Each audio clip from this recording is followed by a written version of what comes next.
Mortal Kombat 1 on the Switch may have gotten some major fixes in patch 1.9, which make it almost on par with Mortal Kombat 11, but in today's video, we're going to go over some of the issues that still exist and which NetherRealm Studios needs to address immediately. At the end of this short list, I'm going to show you what I think is currently the biggest problem with the Switch version of this game. So stay tuned for that. Now, I don't want this video to come off like I'm trashing the game though, so I will reiterate that MK1 for the Switch still is one of the most enjoyable video game experiences I've ever had, even with the problems that it has, but that does not mean that we can ignore the negative aspects. And to be honest, the reason that these problems are getting fixed might be because of just how much negative press NetherRealm Studios has received regarding this version of the game. Think back to the disastrous WWE 2K18 port for the Switch. That game never got fixed, and the issues that existed on launch day for 2K18 still exist today. But Mortal Kombat 1 for the Switch is already a world apart from what it was on launch day.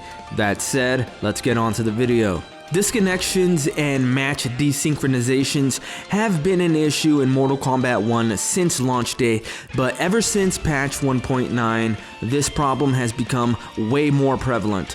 What happens is that just before the beginning of a match, your game is going to freeze and a pop-up will say that the game disconnected or desynchronized. This is not an exclusive problem to the Switch version though.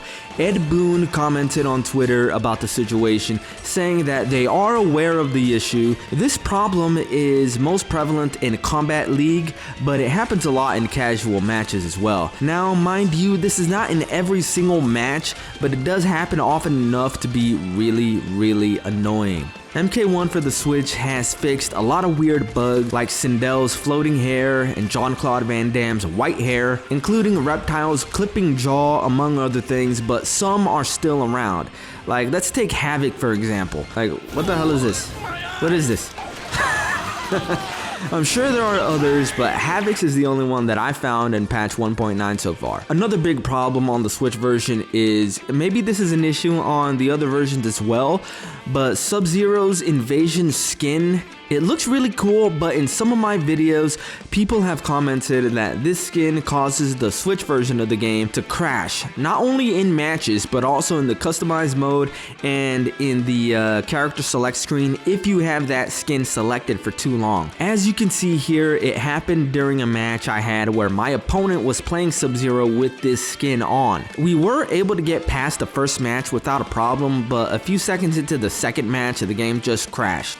Another problem with the game that is kind of infuriating me is that the replays just will not work. They used to before, like around launch and through the first couple of patches, but ever since around patch 1.7, replays almost always give me an error a few seconds into the match. I have not been able to play a single replay of my own matches, but I am sometimes able to watch other people's replays, but usually they crash as well, which sucks because sometimes I'm not always recording, and when I do something cool and I didn't record it, I try to check the replay for a clip and I can't see it because it crashes. Another thing that I wanted to do was I wanted to make a series of videos where I would highlight some high-level players on the Switch version of Mortal Kombat 1 and make videos about them, but I can't because their replays don't work. Now let's get on to the most annoying thing about the Switch version of Mortal Kombat 1 ever since patch 1.9 came out. This is something that you literally cannot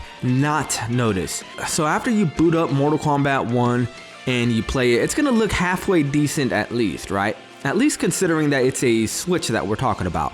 But, and here's where the problem comes in, if you play the game for a while, like for example, let's say you're playing the game for like 10 to 15 minutes or longer, after that little bit of time, you're gonna notice that the graphics quality is gonna deteriorate and the graphics are gonna look pretty like way worse than they usually do. It's like, I'm not kidding.